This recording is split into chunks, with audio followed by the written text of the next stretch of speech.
That's your boy Gooch. That is the homie Keys.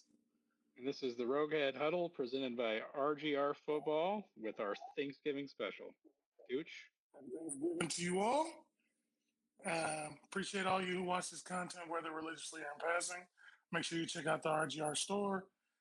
Catch us the live streams. We're in there, super chatting. A bunch of other Rogue Nation members are in there. We're talking about the Chiefs game. There's Chief in the North Thursday, which I don't think happened this Thursday because of the holiday. Dan has his rants.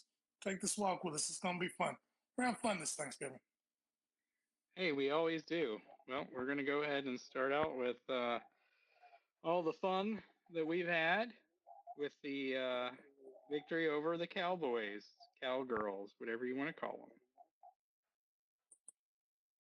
them. Thoughts on the win? I thought the defense played up to their full potential. I didn't see a lot of Sorensen. He might have been out there, but it's good that I didn't see him.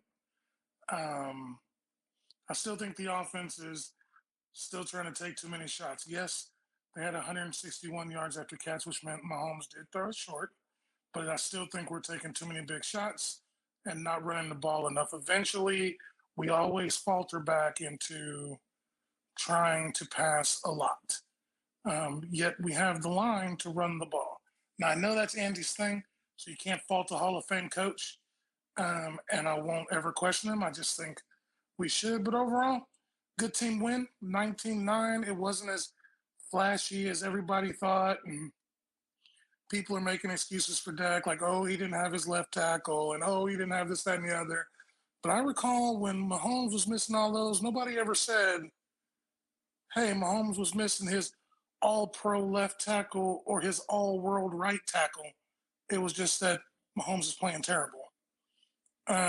Interesting how that happens when you're one of the better quarterbacks in the league and not a middler. But not a lot's bad to say about this win. It all looked pretty good. It was good to see Kelsey, besides his one drop rolling along, Tyreek Hill doing Tyreek Hill things. Good day.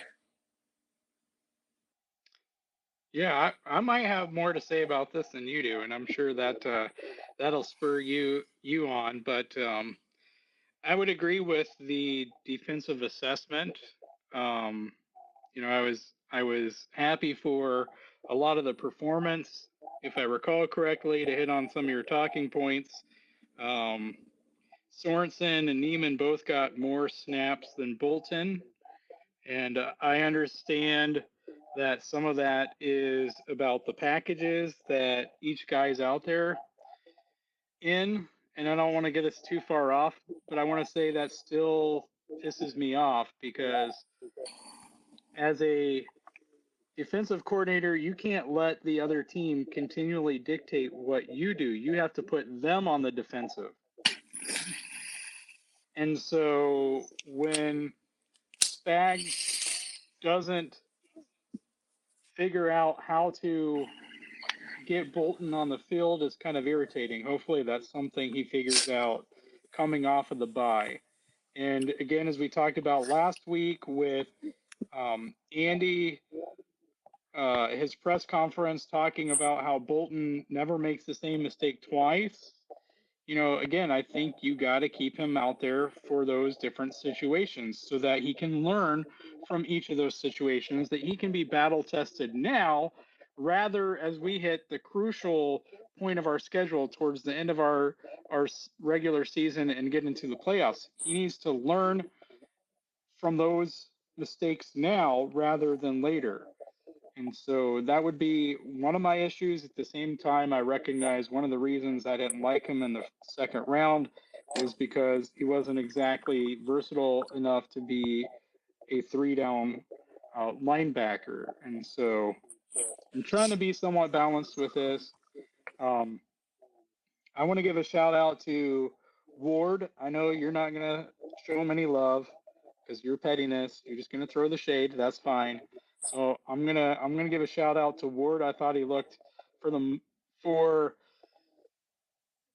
a good amount of stretches of the game. He looked pretty good to me, and so I think that there was time early on in the game where, if I recall correctly, it seemed like Dallas was like he was the guy that they were really trying to test, and he didn't necessarily look that good at the beginning of the game. But I thought as the game progressed, he looked better and better. And that interception was exactly what we've been yelling at for Ward to do the last 3 years: turn your head around. And hey, man, if he'd done that the last couple of years, think about how many more interceptions he would have instead of allowed touchdowns or pass interference calls. And so, maybe it was all the eye surgery that he had in the off season or whatever. But either way, kudos to Ward for that. We can talk about the pass rush all day. It was phenomenal. I've heard too many Cowboys fans make the excuse that Smith was out. I've even seen headlines by non-Cowboys fans, but like popular media, talking about the Cowboys' offensive line being banged up. And it's like, you had one offensive lineman who was out.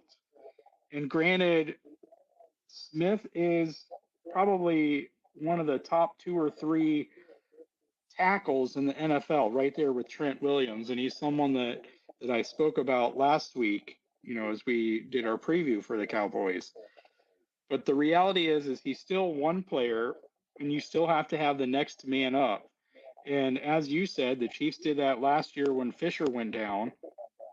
We also had to do it last year after Schwartz went down, and we certainly did it in the Super Bowl when we had basically Wiley playing right tackle was our only starter, and he was playing switched over from right guard. So we had 4 second stringers and 1 starter who switched positions for the Super Bowl, and nobody was giving us,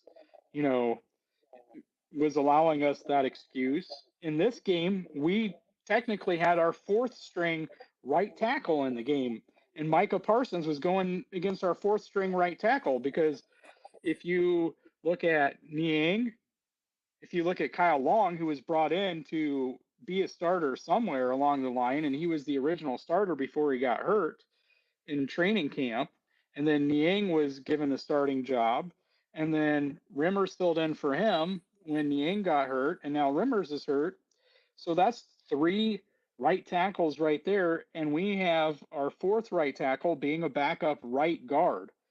And Micah Parsons was going up against him and beating him. So don't give me this Smith garbage, first off, when you had Micah Parsons going up against the 4th string right tackle.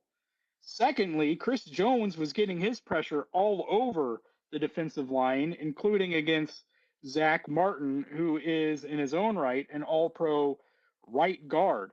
Like, Chris Jones wasn't lined up against Smith's replacement. Chris Jones was feasting wherever he was on the ball, and it was a collective offensive line effort on Dallas's part to give up pass rush.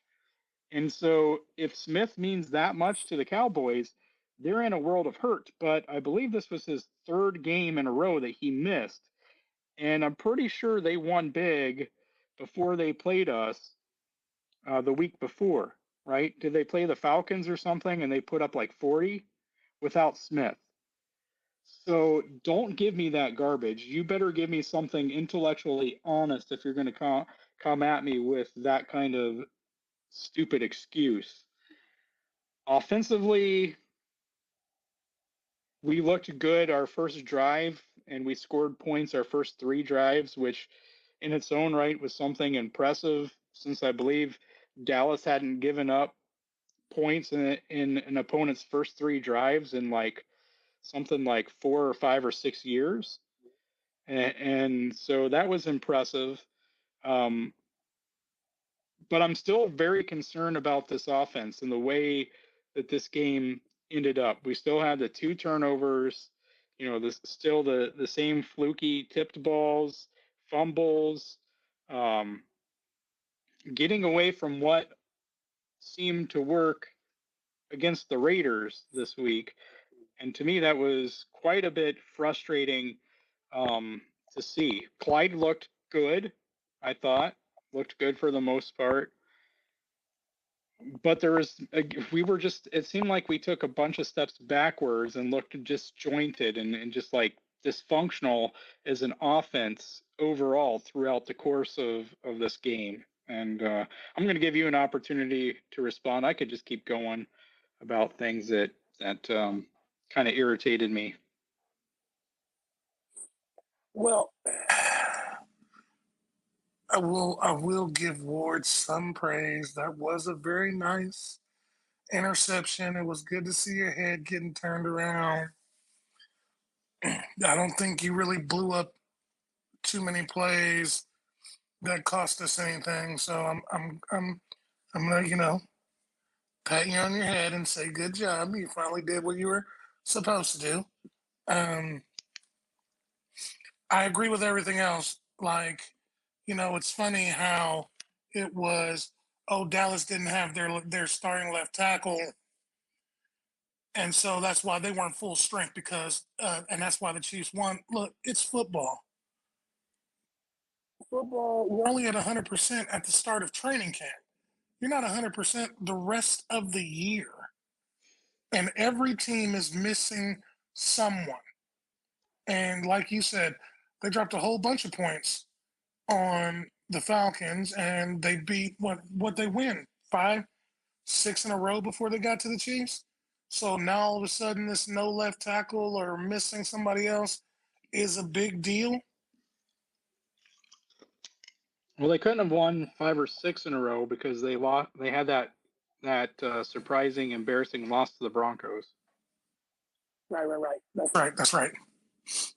But it's funny to me how the excuses for the Cowboys are mounting, and it's like everybody's like, "Oh, but the Chiefs, we don't trust the Chiefs yet." You don't trust the Chiefs? Look, I don't care how they want to slice it. Oh, you beat the Giants, it's just the Giants. Oh, you beat the Packers, but it was Jordan Love. Oh, you beat the Raiders, but the Raiders are going to Raider. And now it's like, oh, you beat the Cowboys, but they didn't have Amari Cooper, and CeeDee Lamb went out in the first half. They didn't have their left tackle. Injuries happen in football every week. When we had people go down, it was like, what's wrong with the Chiefs? They're sad. They're sorry. Not that they're missing people. It's like, what's going on with them? One TV pundit said Dak Prescott was way better. It's funny because all the people saying that about Dallas, and I'm not a big fan of his, but it's the same thing they say about Baker Mayfield. The only way you can win is if everything's perfect. All your all-pro starters are there, yada, yada, yada. When we lost our guys and we're still putting up 30-plus points a game, nobody was saying, oh, hey, they're missing people. If we struggled, it wasn't, oh, hey, they're missing people. It was, Patrick Mahomes looks jumpy out there, which he did. Oh, the defense is blah, blah, blah, blah, blah, blah. Okay. But you didn't point out that our middle linebackers who should be starting weren't on the field, that our whole offensive line is full of new people who have never blocked for a quarterback like Patrick Mahomes before. The interior of our offensive line, from center, right guard, right tackle, we're all rookies. No excuses for us, but plenty of excuses for everybody else. Snead played great. Tyron played great. Juan was in on everything. Bolton, I think, would be. Because he's going to be the replacement for Hitch. I'm with you. Put Bolton in Hitch's spot and move Hitch outside to the Will or the Sam or something. And let Bolton learn. Because you're not going to keep Hitchens at that price. You're going to want to save that $8 million, and you're going to want to get that kid on the field with Willie Gay. So why not now? Especially leading into the division games. You know what I'm saying? Like, this is. You might as well do it. Again, I say great win, though. Going into the bye, 7-4, coming out with Herbert, Sherbert, and the Chargers when we come back, which I believe has just been pushed to Sunday Night Football.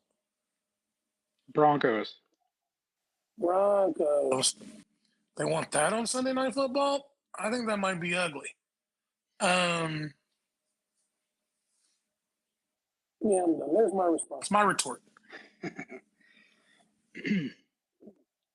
Yeah, I think I don't know.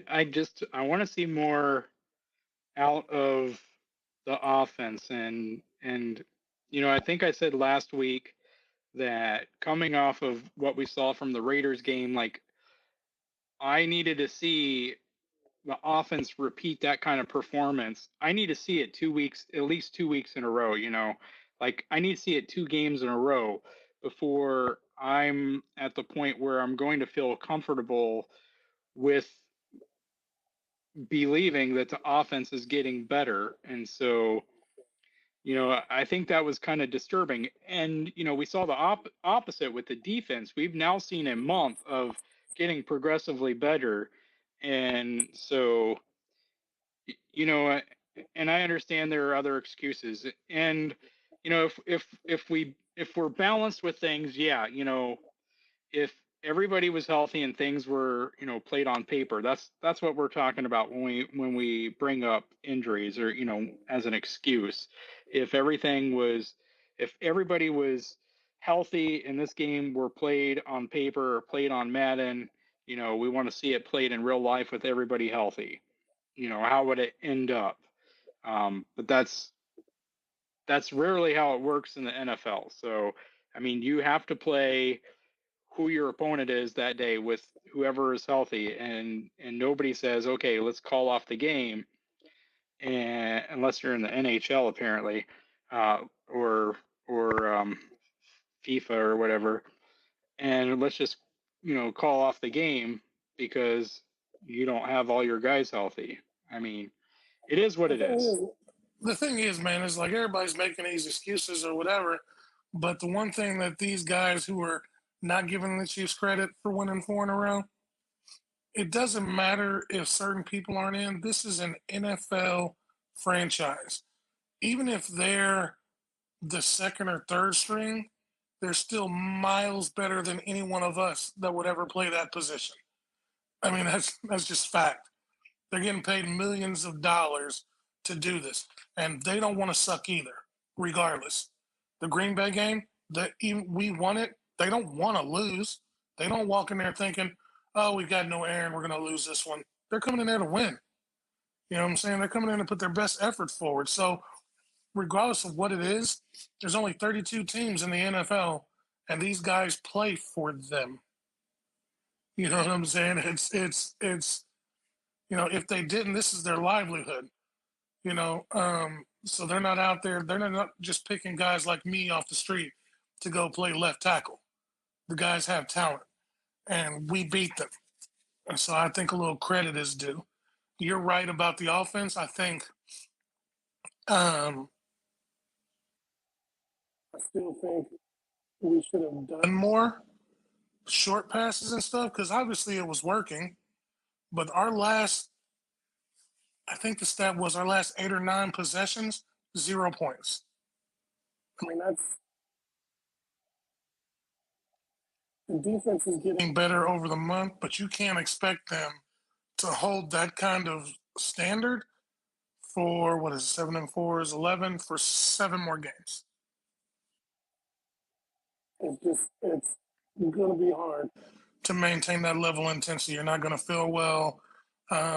Somebody's going to be a little more refreshed than you, a step faster than you. You're going to have bad games. You're going to need the offense to step up. Right. I mean, and if I want to believe Patrick, well, you know what? This part he was honest about. We haven't even played our best football. The offense hasn't. This might be the defense's best game, but the offense hasn't played one yet. And I'd love to see it when they actually put a complete game together and then do it consistently 2 or 3 weeks in a row. And then I'd be like, all right, everything's okay. But right now, we're still struggling on offense, even though the defense in Patrick's eyes, has carried us to 4 wins in a row, which they're only averaging. The defense is only giving up 11 points a game, which is amazing based on what they were giving up. What was it? I think you and I, or you looked it up and shared with me. It was like 30 points a game in the beginning. Yeah, I don't remember.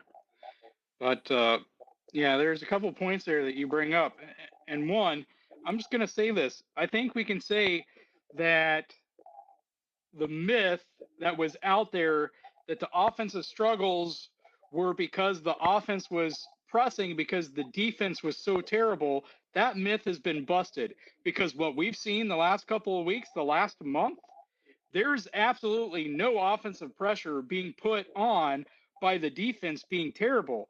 If anything, it's the exact opposite, which makes the defensive performance, especially the one we saw against Dallas, that much more impressive.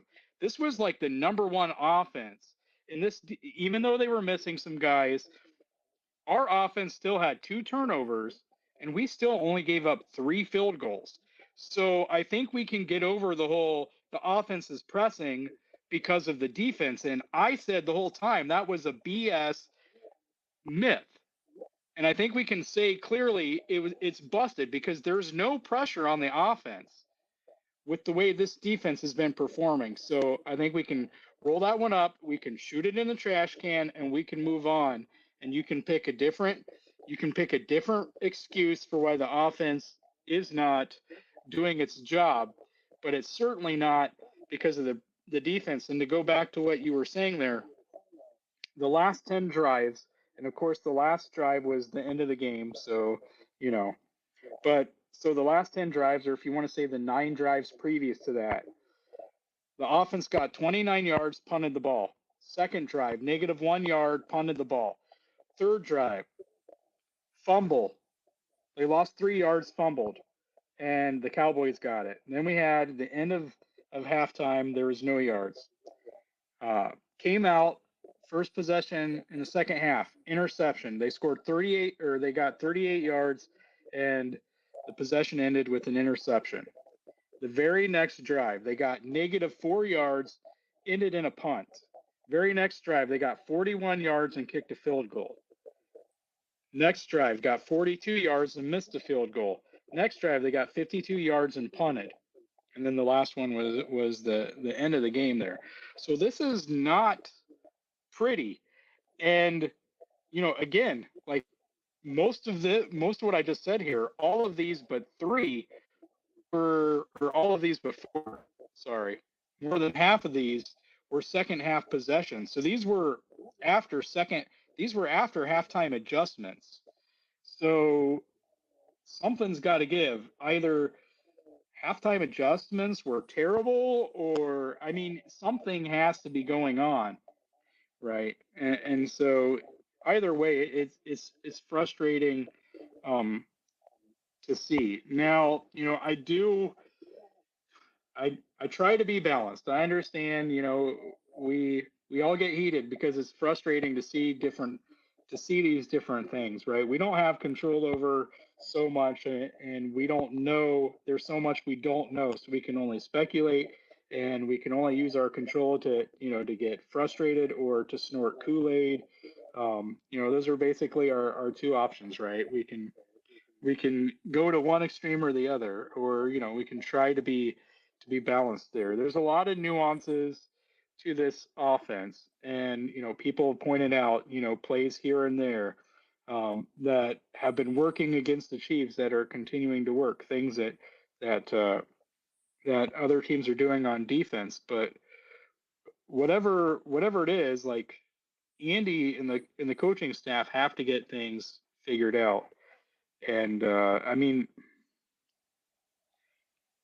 this was an ugly win offensively. It was a pretty beautiful win defensively. I mean, you had Gay with his speed, and he was hitting people. He was like shot out of a cannon.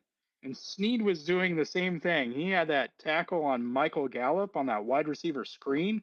He just blew that sucker up. And there was play after play. This defense came out ferociously. And the offense, it's so weird for us to see, from the Mahomes era to see a game like this where the defense is coming out like this and the offense, I mean, this isn't last year's team where we were getting behind 20 points or so and then we were just coming back and scoring at will. And so I don't know. It's frustrating, and I want to hope that they work on things. And I mean, we'll go ahead, and we've already kind of gotten there. But I hope they work on things, and that coming out of the bye, that the defense gets even better because of the tweaks they make. That they figure out what they need to do offensively, right? I think I can't remember who it was now. Maybe it was Kent Swanson or someone. I don't want to put words in anyone's mouth, but somebody out there, or maybe it was Dan Harms. Sorry, Dan, if it was you. At least I know your name. But you're saying something that we know your name, Dan, but you don't know ours. Or is that just mine? Yeah, just yours. Anyway, it might have been Dan, but somebody was talking about how, it might have been Dan on the live stream was talking about how, there's only, with the RPOs, there's only so many spaces the receivers can occupy. And it's easy for the defensive coordinators to occupy those spaces with zones, right? And, I think we've talked before about maybe it was Mitch Schwartz or someone who pointed out, Mitch or Jeff, I think, pointed out how the RPOs are actually worse on the offensive line because it makes them play passive. They can't just go out and attack a guy because they don't know if Pat's going to hand the ball off or if he's going to throw it. And if they go out and attack the guy, then and if Pat holds on to it and passes it, all of a sudden it's an illegal man downfield, right? And so it makes them play passively to an extent. And so, I think there's all these little things, all these little nuanced things that they have to look at. And, I think we're hopeful that when they come out and they play the Broncos, that it's going to be the Josh Gordon, Kansas City Chiefs wide receiver induction ceremony. At least, I think we hope so. I think we hope that they stop using CEH and every other running back on the outside zone and figure out, all these different things. I do want to go back and say, though, and I haven't rewatched the film, but one of the things that stood out in my mind when I was watching it was the game live was it did seem like Dallas was keeping a defender on the running back to try to take away, like they seem to have been making a concerted effort to take away the flats, to take away that short pass, um, that Patrick had been actually utilizing against the Raiders. When I go back and watch the all 22, I might have a better idea on that, but it stood out to me, at least on a few plays, that the running back wasn't open, like he was immediately covered. And so I think that's something they made an effort on. um, oh, Pringle seemed to be a positive in this game as well. Did you think so as well? Oh yeah. I love Pringle. That boy needs a sponsorship from Pringles, and I think he's winning that spot that we wanted Sammy Watkins in or Josh Gordon in. But I always said that about Pringle. The dude runs, he works out in the off season. He works about as hard as Tyreek. He doesn't have Tyreek speed, but for some reason, like that kid's always open. Like, Right. he just is. So it was good to see him even the last couple weeks get some run, and hope it increases. And I mean, if you want me to be honest, if you have the Josh Gordon induction into the wide receiver ceremony against the Broncos, that would be scary with Hill, Kelsey, Pringle, and Josh Gordon out there.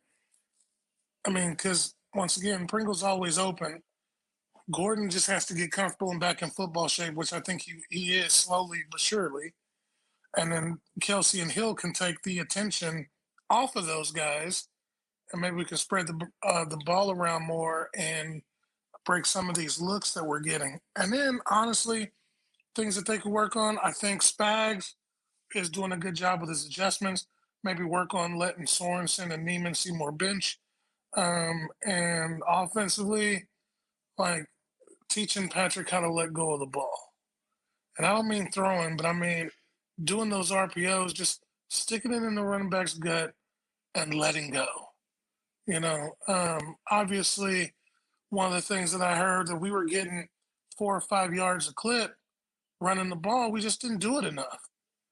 So they're not going to respect the run because they know, give it 10 plays, and all the Chiefs are going to do is chuck it around the field.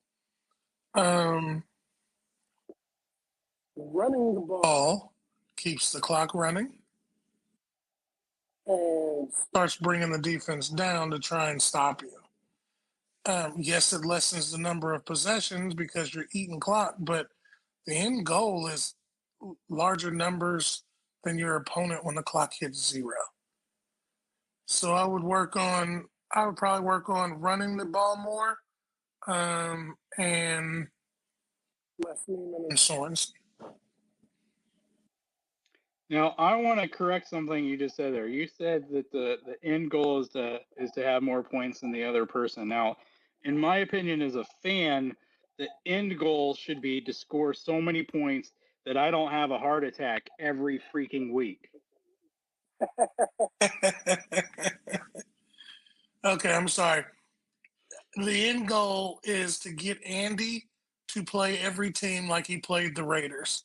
I think it's the one game I've ever seen from an Andy Reid coach team where it didn't look like he took his foot off the gas. Right. Yeah, if you coupled that with the defensive performance we saw against the Cowboys, like, it would be a very, very beautiful thing. This is going to be weird for me to say. You know what Andy Reid needs? He needs the mind. Not the mind. Because I love his offensive mind. But he needs the FU ego that Bill Belichick has. Because Bill Belichick has no problem running up the score if he thinks he can get it. If he would just, hey Andy, I know you don't watch this. Somebody might that has an ear to Andy, or knows somebody that knows somebody. Tell Andy he just needs to have this arrogant, petty ego. He can have some of mine. I got plenty, but he just needs some of that.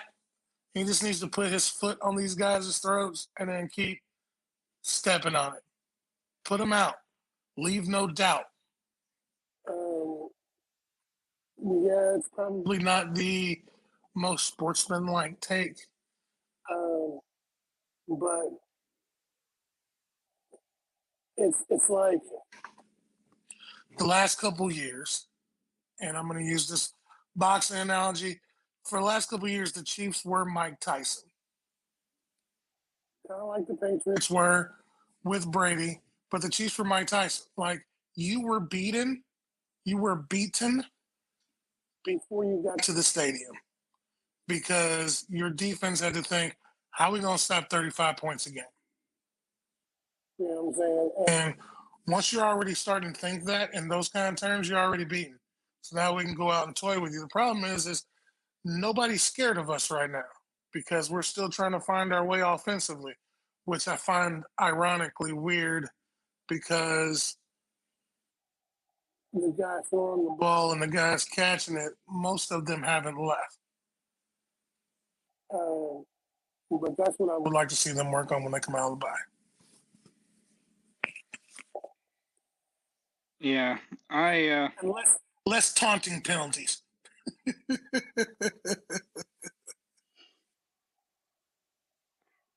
You know what? Like, that CEH's penalty didn't bother. Well, him doing that didn't bother me. I mean, he's been injured. He comes out, he scores a touchdown, and he points at a guy. I mean, this is where we're at. And so, like, if you want to call that, then you better call every blatant thing that happens in the game. And I pointed out about this was the one game that I think was like, each week it seems like the officiating in the NFL is bad, but it seems to get progressively worse for some reason.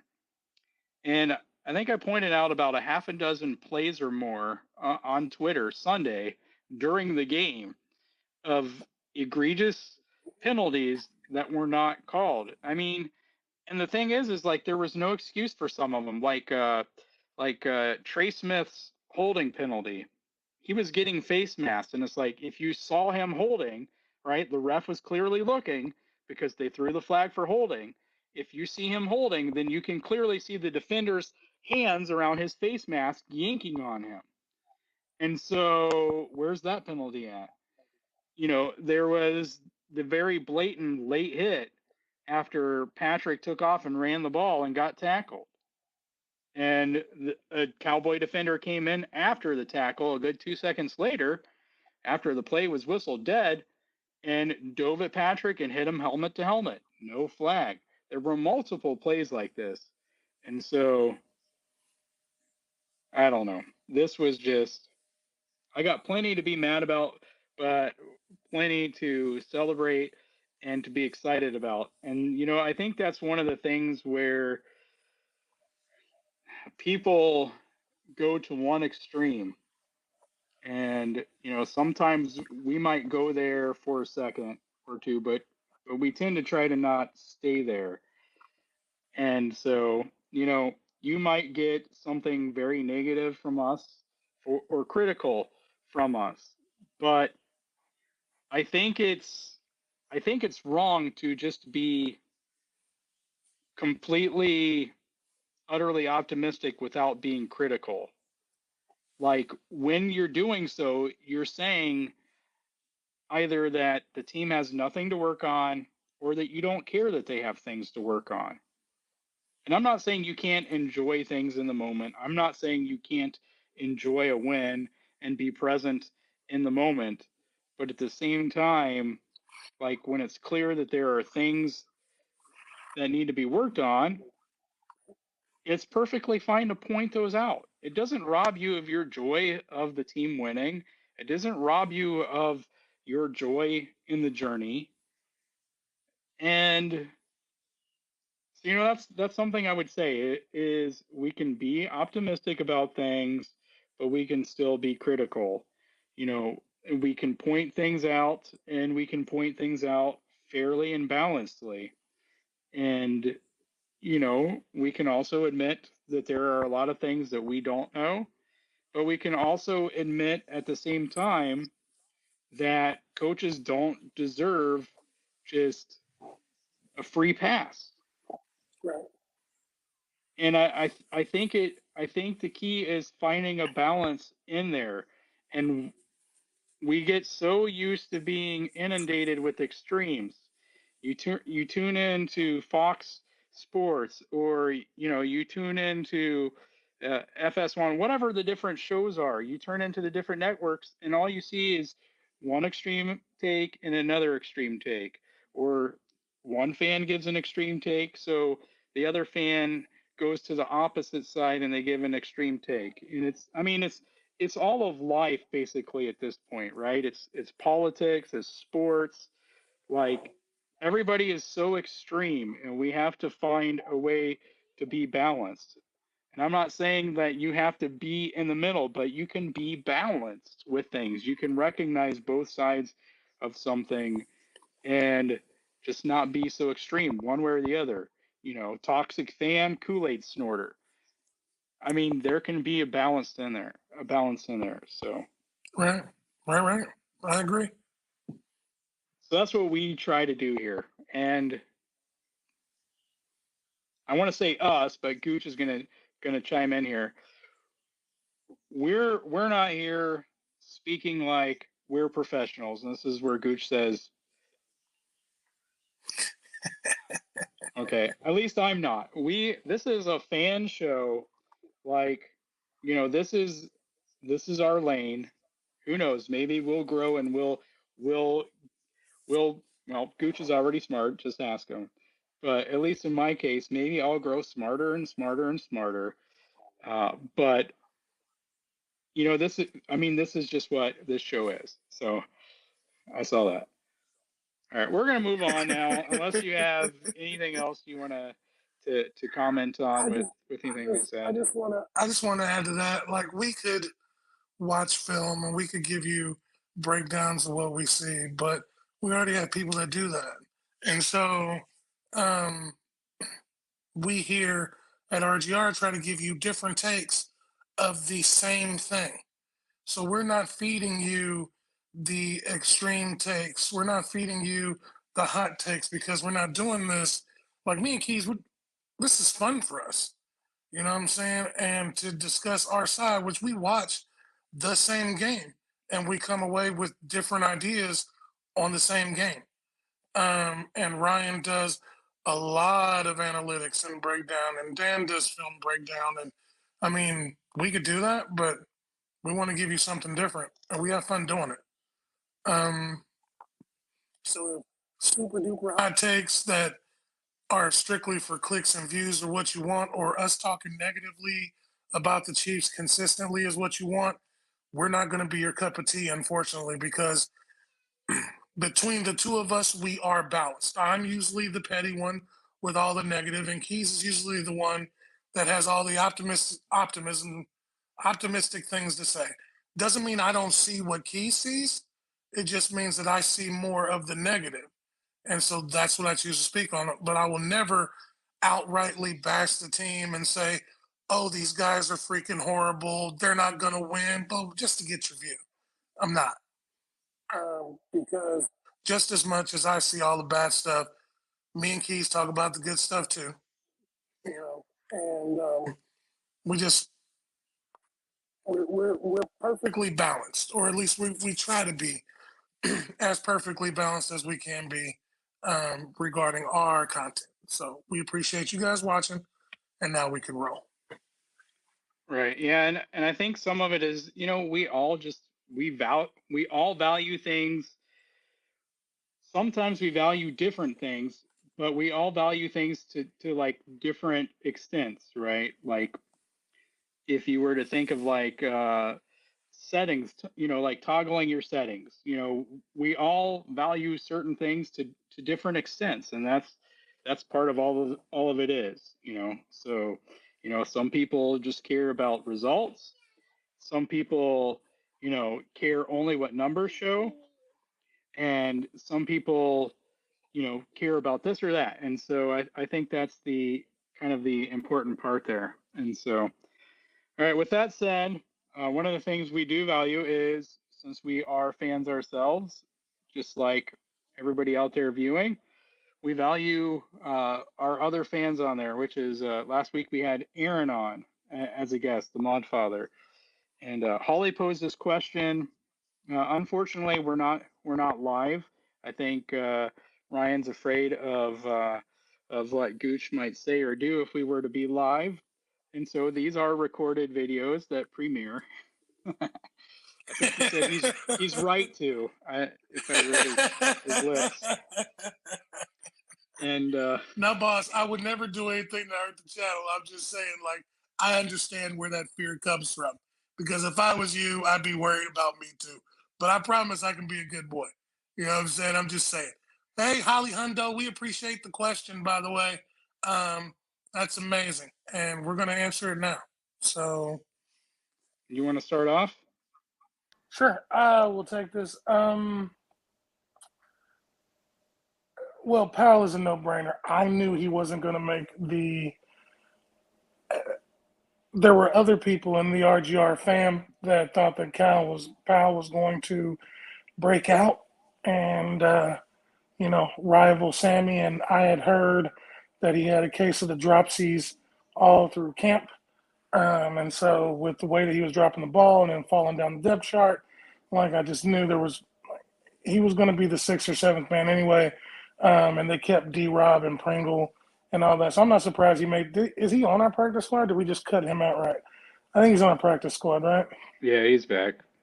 Um, Kaindoh, I'm okay with not really seeing a lot of Kaindoh because if he's in practice and he's improving, then maybe he's the replacement for Frank, which would save us 20 million against the cap, which I'm perfectly okay with.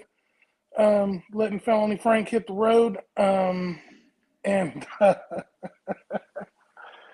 Gray, now Gray, I'm gonna leave the keys because he has some interesting tidbits for you that some of you aren't gonna like, but I guarantee you he is spot on. But as far as everybody else, Powell I knew wasn't going to cut it, and I'm okay with not seeing Kaindoh right now as long as he's progressing. They say Spags' defense is tough, and obviously you can tell. I mean, they're starting to round into form now, but we struggled in the beginning, but we're getting there. And as far as Gray Keys, you're the man. Take it away. Oh, Holly, appreciate you. Um, one of if we're live, we'll be able to hit live next time. But for all those that super chat, Keys is usually in the chat when we're going on, and I usually pop back in later. But if we don't get to it and you ask a question, Keys sees them all, and we'll try to address as many as we can in the next one. All right, Keys, take it away, brother.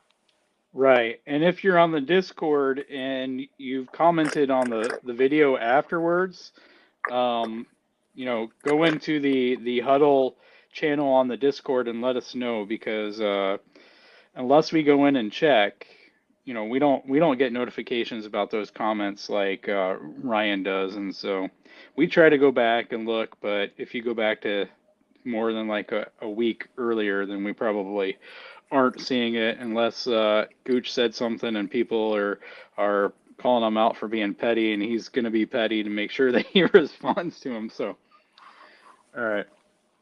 Well, Welcome to the huddle. Holly, I'm going to put these on for you to answer this question, your special question here.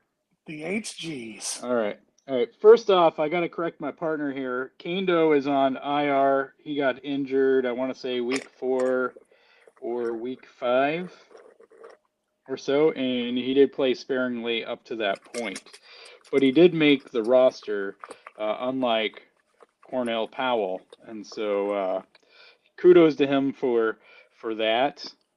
So, given what the question is, you know, I think Powell is kind of the tricky one, right? If our expectation of wide receivers is that they're probably not picking up this offense until year 3 or 4-ish, then it makes sense that Powell is on the practice squad. Now, I think the difference between him being on the practice squad and Hardman always being on the active roster to begin with, well, one, Hardman was what, a second round pick, and he was super fast. So I think they understood there was no way that Hardman was going to sneak through waivers and go on the practice squad. One. Two, I think they understood. Well, two, he was the kick returner. He had the speed to do that. He had the athleticism and at least we all thought, the ability to do that and kind of earn his way onto the offense the same way that Tyreek did, starting out as an all-pro kick returner or returner and now being an all-pro wide receiver. You hear that, Jalen Ramsey? Um, so I think those are, some of the differences there. Powell just doesn't have that same kind of speed and athleticism to where, like even now, Hardman's use is kind of more gimmicky than it is as an actual receiver. And so, um, it's to me, it's too early to tell what we have in Powell. Um, Hopefully, we'll see something out of him in the next year or so. But, I mean, he wasn't an early round pick, so it is what it is there. And again, with Kaindoh, I mean, he's injured, so um, I think the biggest question for me is did he actually get injured or, because we were all expecting at least one of those Brett Veach, um, fake injury redshirt years for somebody. And the question is this Kaindoh's fake injury redshirt year, or not? I mean, he's one of those guys that has the athleticism, but he was raw coming out. Everybody was pretty upfront about him being raw coming out, and so I had very low expectations for him for this year anyway. Um, and so I think that I still wanted to see him. I'm sad that he got injured, and I probably would have got really frustrated anyway because he would have been one of those guys where, when Frank was at apparently 20% health or whatever, and we weren't generating any pass rush, he would have been one of those guys, you know, as you hear me talk about no Neiman, no Sorensen, let's see DOD, let's see Watts, get Thornhill back out there as a starter. I probably would have said, hey, at this point, why not put Kaindoh in and let's see what he can do? Because he at least has the raw athleticism, you know. And so I'm a little sad, but, he's on IR, so it is what it is. And so then with Gray, I actually took a few minutes to, because I wanted to give you the best answer I could give you on this, Holly. And I actually bothered to go back and look at PFF and see what they thought. And the interesting thing is he has like a really, really good pass blocking grade, surprisingly, at least surprising to me. But it's somewhere in the 80s, which is a green for PFF grades, which means that he's pretty good and pass blocking. But the other thing here, and this is going to be kind of I guess, kind of a sidetrack, and so we'll just throw these on here for you guys. But one of the things that's interesting, if you go back and you look at PFF's draft kind of report on Gray, is that in college he had 107 targets that they deemed to be catchable targets. And out of those 107 in his college career, he had 3 drops. So he had great hands in college. 107 catchable targets, 3 drops.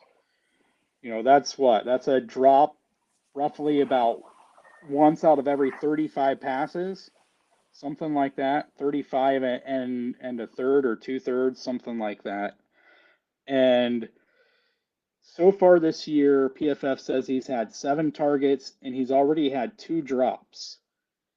Now, I don't know if this is him, and I know Gooch will have something to say about this, but when you've had 7 targets and you have 2 drops, and in college you had 107 targets and you had 3 drops, given all the problems we've seen out of the receivers and tight ends so far with drops and tipped passes, at this point, because I don't believe in coincidences, at this point, I got to wonder, is it really a receiver problem or is it the quarterback? When everybody has the same issue, you got to kind of look at the common source, right? And so at this point, I'm kind of wondering, and this is my little bunny trail here, but I'm kind of wondering if, for whatever reason, if it's not a Patrick issue with at least some of these dropped passes, because when every receiver has these issues, and for some of them, it's uncharacteristic, right? And this especially looks to be the case with Gray as well. And of course, there could be other excuse, and there could just happen to be, a different excuse for every single one of them why they're doing it.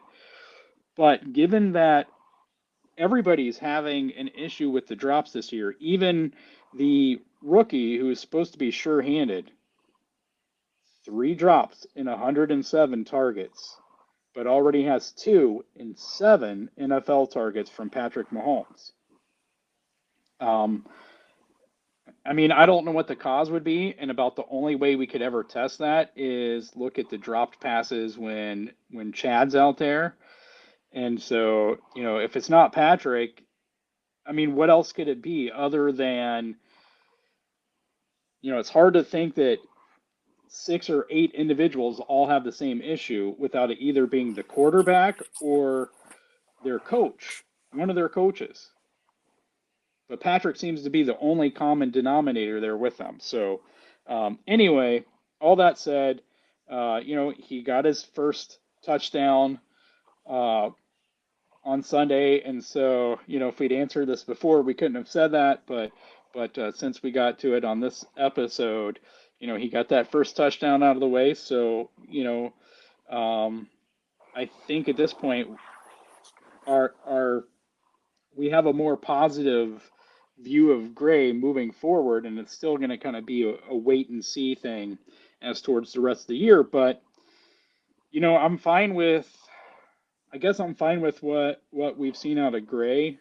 I'm more sad that we missed out on Fortson with his injury. And again, with Kaindoh, I had low expectations. Powell, I had low expectations. I was telling people on Twitter this summer, and people were getting into arguments with me. I was telling people on Twitter, I'm pretty sure he's not making the 53. And, he got cut. No team claimed him off of waivers, and we signed him to the practice squad. I don't even know that we've protected him at all this season, and he's still on our practice squad. So, I think some of that, we got to remember, like, all these guys get hyped up in camp, or analysts hype them up, or they get hyped up in preseason. And then our expectations rise, and it's not Even fair on, to these guys. even on this channel. Hi, Dan. So that's what I think. I'm only talking this long because I'm trying to give you, I figure $1 a minute or $10 a minute. No, I'm kidding. All right, Gooch. I'm going to finish this off with, because you drifted off into the Patrick Mahomes thing, and so we're going to have a part B to Holly's question, and I'm just going to answer that part of it. The problem is Mahomes. For those of you who don't want to believe it, watch his feet. Something's wrong with that toe or an ankle or something, but he's not setting. And the pass that Gray caught for his touchdown was behind him. And as close as they were to the goal line, there's no reason for that pass to be behind him where he was going to have to adjust his body and catch it. It really should have been an interception, but Gray is really good at catching the ball. Kelsey leads the league, or is top up in the upper echelon of drops in the league, which is really uncharacteristic for Kelsey as far as drops are concerned. And the pass that he caught in his hands and bobbled, that was behind him. Like, I don't know, Patrick's not setting. Like, he's backing up and he's taking his shots in the shotgun, but he's not planting like he's sure-footed, or something's wrong. He's not trying to cause a lot of pain, but he's really kind of just flinging it because he has the arm and his accuracy is off. Now, obviously, we've been winning, but that doesn't. There are going to be games where he's not going to be able to be that far off, and we're going to win. I mean, luckily for us right now, we've had a little bit of a lead. The defense has rounded into form, and so it's kind of covering up. It's like last year and the year before, when the offense was scoring 35 points a game, we were covering up a lot of the flaws in that team because we were winning and we were scoring a lot, and we were lucky that our defense could make one stop, because that's really all we cared about. Every single fan, make one stop, we're going to win the game. But now, as things are starting to, and I'm not going to say that, people have figured out Mahomes or the Kansas City Chiefs, but this is football, and parity is real. Like these, that's why there's the phrase "any given Sunday." The problem is that as good as we are, there are other teams who are just as good in certain positions, and some of the things that we're glossing over because we're winning is going to cost us when it's playoff time. Now, I'm a big Chiefs supporter and fan. I'm just saying, to follow what Keys was saying, You can't take a tight end who had, I don't know who his quarterback was, but the guy threw him 107 passes and he caught 104 of them. And they're not all perfect by no means, but that should show you how sure-handed he was because he was being covered. And look at Kelsey, who is the greatest tight end in the league right now. He's got more drops because the passes aren't hitting him.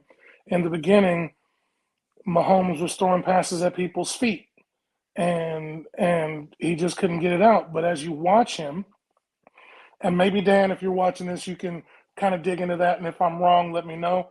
But it does not look like he's planting. He's backing up and he's just getting rid of it without setting his feet, which is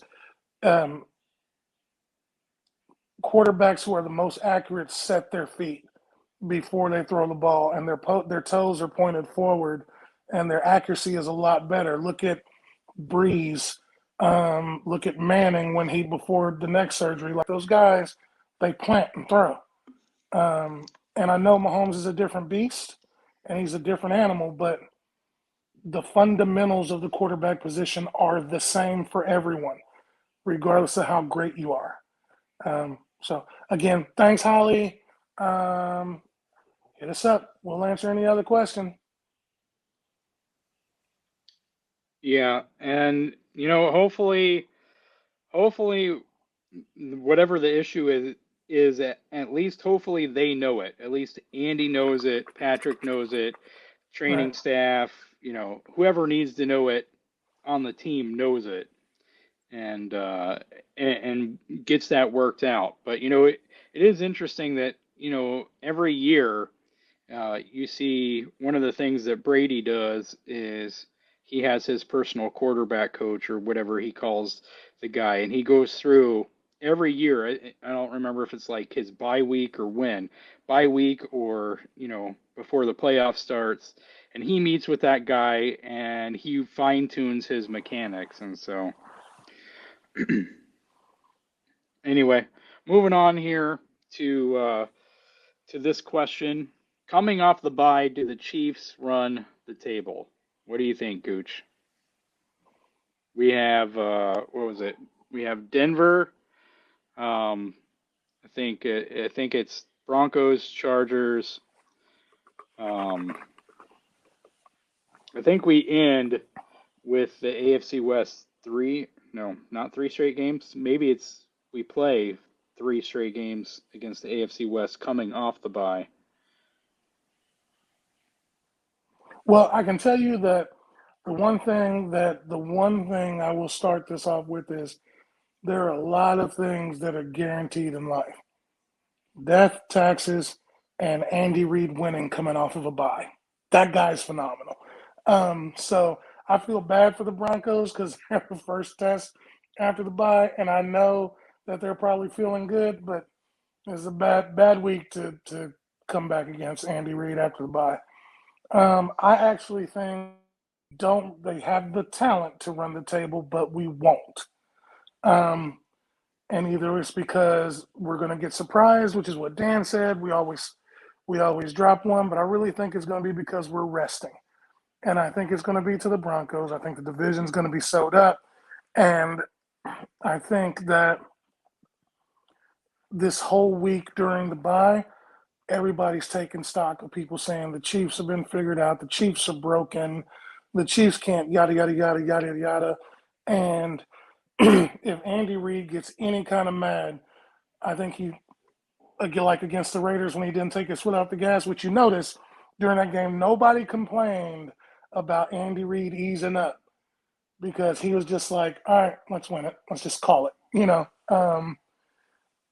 But I think we go, what I say, we are 7-4, that's 11, and it's 17 games. I think we go 5-1. I think we end up 12-5,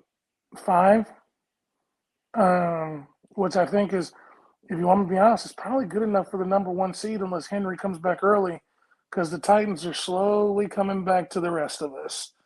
So I think 12-5. I think we have the talent to run the table. I just don't think we do it because we're resting somebody at the end and we give the Broncos a win. Oh, wait a minute though. I'm going to take that back because we end with the Broncos in Mile High, right? Yeah. Okay. Um, I can't say the Broncos are going to win that game because Patrick Mahomes right now is 11-0 against the division in away games. So I will take, and I think he wants to keep that streak going. There's only two other people who have a longer streak: Peyton Manning in the AFC West, and then Joe Montana 20 times. 20 times. Um, so I'm going to say we lose to the Chargers at home, but for the same reason, because the division is sewed up, and we're just going to rest people leading into the playoffs, 17 games. Um, and in case we hit the road and have to hit the road, Andy's going to be resting people, but we're going to need a warm up game, and that's going to be the Broncos in Mile High. So I still say 5-1, only a different game that we lose. What do you say, Keith?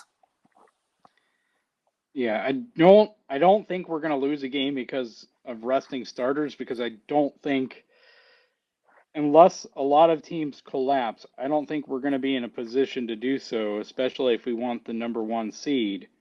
And I think we probably do want the number one seed, especially playing a 17 game schedule.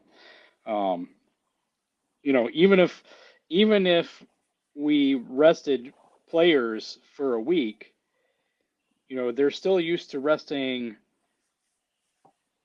or they're still used to only playing 15 games, right? Because they're used to resting week 16 now over the last few years. So, it's not quite the same for them. Um, but the way the schedule shakes out, I was right. We have the AFC West, the first three games coming off the bye, then the Steelers. So it's Broncos at Arrowhead, Raiders at Arrowhead, Chiefs in Los Angeles, then Steelers at Arrowhead, Chiefs at Cincinnati, and then Chiefs in Denver at Mile High. And well, first off, I do want to correct something that you said.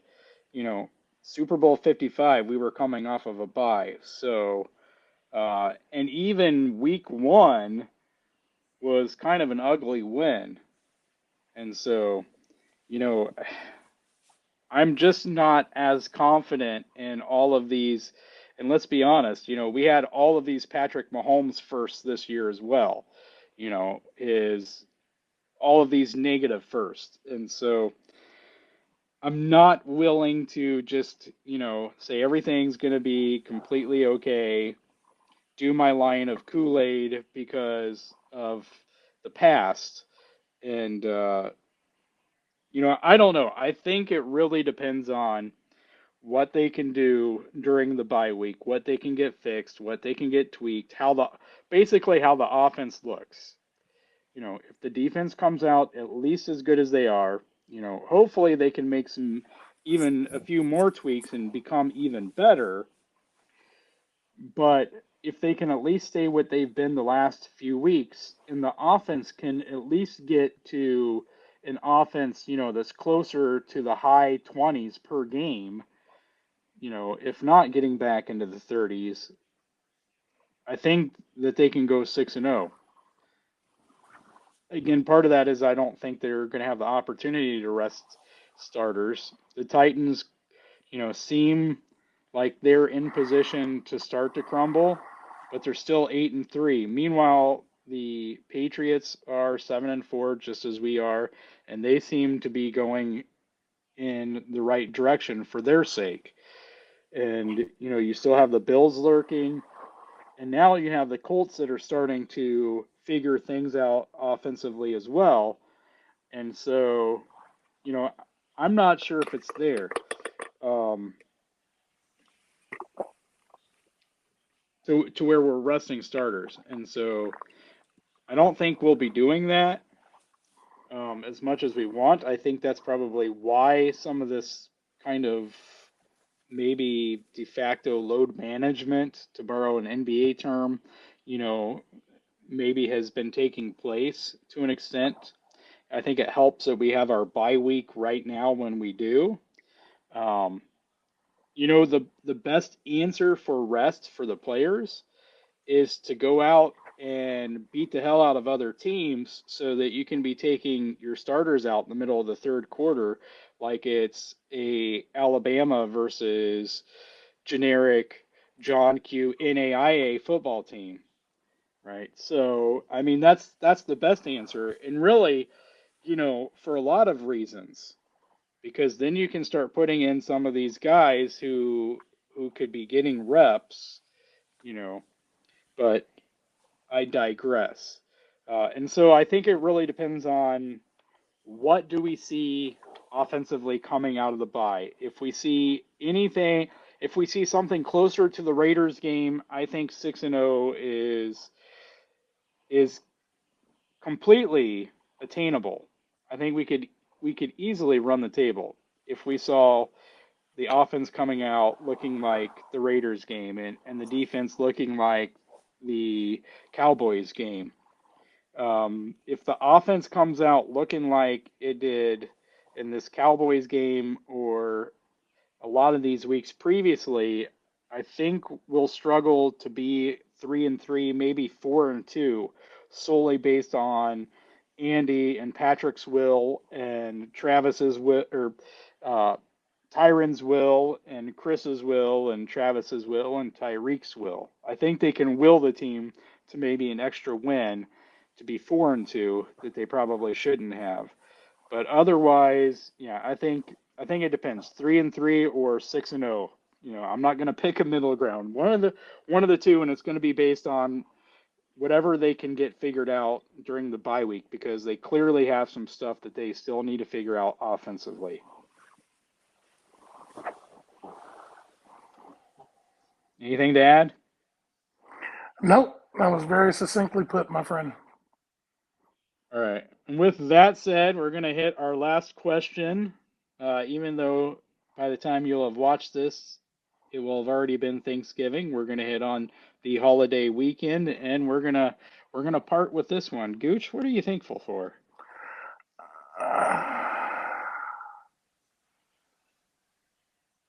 You know what? I'm going to let you start.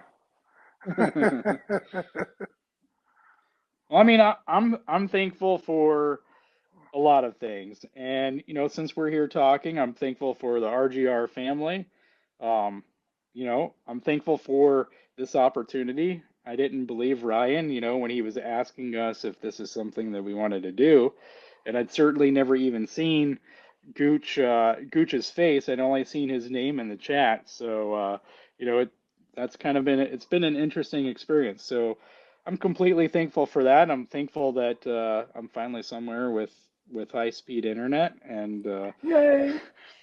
and uh, and a wall of my own that I can decorate because this summer we were moving and in transition and I was staying in a town, and I kid you guys not, paved Main Street, sand side roads. Every single road other than Main Street was sand.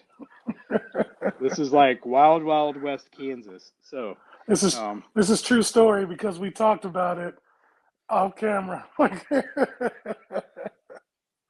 of course, I'm thankful for family and friends and uh, and good food and all those things that we tend to be thankful for. Now with the Chiefs, I'm thankful that people are getting healthy. I'm thankful that Thornhill is mostly getting the appropriate number of snaps, and Sorensen's mostly getting the appropriate number of snaps, and Neiman's mostly getting the appropriate number of snaps, and that Chris Jones is playing the correct position. And we have Melvin Ingram now, who's helping on the edge there. He's a jacked dude. Uh, Thankful that Charvarius Ward has learned how to turn his head around and catch the ball. Uh, Amen. that would be interceptions. That Sneed and Willie Gay are fast guys who are seem to be smart players, and they hit like a rocket. Um, and that Bolton is a brick wall. I mean, there's so I just named. Who would have thought? I'm thankful that that I'm saying this because a month and a half or so ago, I don't know that I would have had much to be thankful for defensively. And, And you know what? I'm thankful for the offensive line. They seem to be coming along well as well. So you can read between the lines on what I didn't say I was thankful for there, but yeah, thankful for a lot.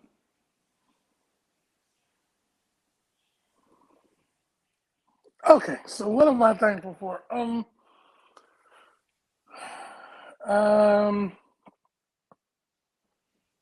Obviously, I'm thankful for family. Um, I'm actually thankful to Ryan because, and I put it in a post on his rant. If you haven't checked out his rant, you need to. But 6 years ago, I was traveling the country doing some work, and I just wanted a legit, non hot take channel that was going to give me an honest opinion on the Chiefs. And I stumbled across RGR. Like, I literally tapped Chiefs in the YouTube browser, and it was a list of things. And I stopped on RGR, not for anything other than there wasn't a lot of people in there in the beginning. And so I figured, well, hey, maybe this is an area that we can just chat. And it was because before I could even really afford to support the channel, he was answering my questions in YouTube. And then there was Seth and Chris Clark and all that. And then it was really just a lot of audio at the time. And then to see it come full circle to where I have the ability to do this with keys, and actually, because of my pettiness, I don't do a lot of people. So thankful for my friendship with Keys and the Mod Father and Jeff and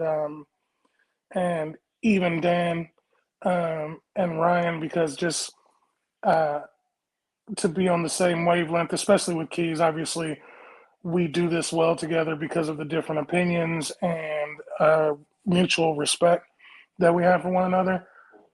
And so it's easy to do this. And what you guys see between us when we talk, even with the little jabs back and forth, or me where this is how we are on off camera too. So this isn't staged for you guys. This is legit a true friendship that we give each other crap back and forth. So I'm thankful for the RGR fam. Avery, Big Chief, Sean, Holly Hundo, Knight, um, Cole, um, and everybody else that that I can't remember.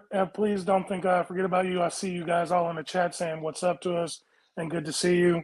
Um, I hope you all had a very happy Thanksgiving. Um, I am thankful to have the ability to do this and do what I do and talk about a team that I love. I'm thankful to the Chiefs for giving me something outside of work that I can spend some time on. I'm thankful to Clark Hunt for bringing in Andy Reid. Thankful to the football gods for Patrick Mahomes. Anyway, yeah, mostly thankful for the people that I've had the opportunity to meet and become friends with, and the ability to share my thoughts on the RGR platform. And thankful for Ryan, who gives us the ability to do so. Um, and I hope you all had a happy, happy holiday. And you ate a lot of turkey. My favorite is yams and dressing. That's how you get the old B rye. But yeah. Yeah, and if you, I don't know, you gave a big list there. I don't know if you mentioned Frankie or not, but if you didn't, thankful for Frankie for posting the the live watch parties on Thursday nights of the games, and so Oh, no doubt. and other things he's done. Hey Right. Frankie, look, and I have to give that shout out to Frankie because I've been traveling a lot here lately, and in certain markets I don't get the Chiefs game, and Frankie has been cool enough to like throw it in the Discord so that I can hop in and watch it just to make sure I'm a part, which I super duper appreciate, Frankie. I wasn't trying to forget you, brother. A whole lot of love for you for that, because Keys was gonna, if Keys was doing having his internet thing, and he was gonna do it for me, but you stepped up and took care of me. I appreciate that. So you're the man. Yeah, and I would echo what Gooch has said, and you know. The funny thing is for the longest time, I thought he was Clark Hunt, just using a different name in the chat. I still might be. This might be a filter, yeah.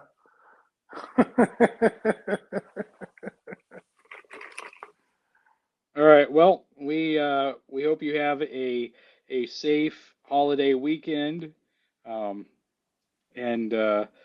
we thank you guys for taking your time to be here with us. We're happy to be here with you and to offer our fan-sided opinions on things. And so, have a good one. And Gooch, you want to send us out of here?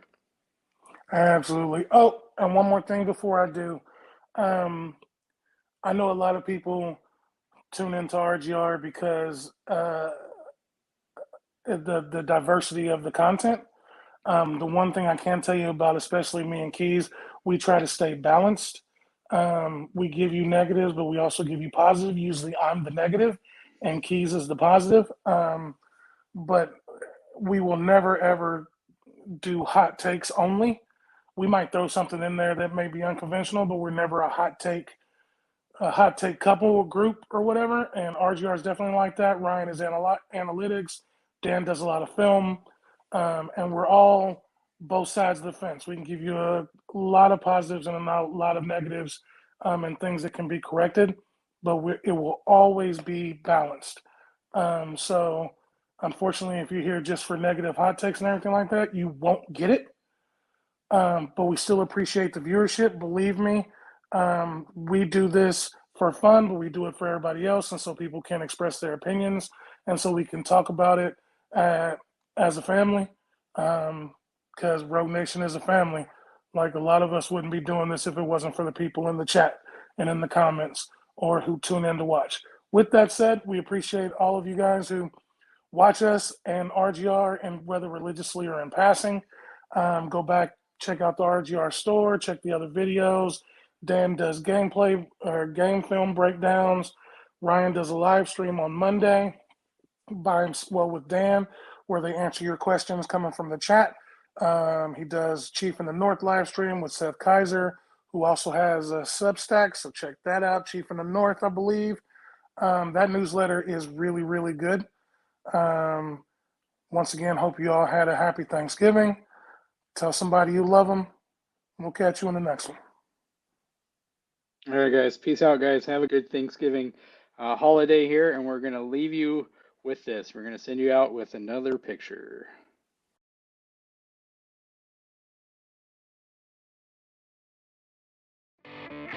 Thanks for watching this video from the team at RGR Football. Click these videos to see more, and subscribe to RGR Football.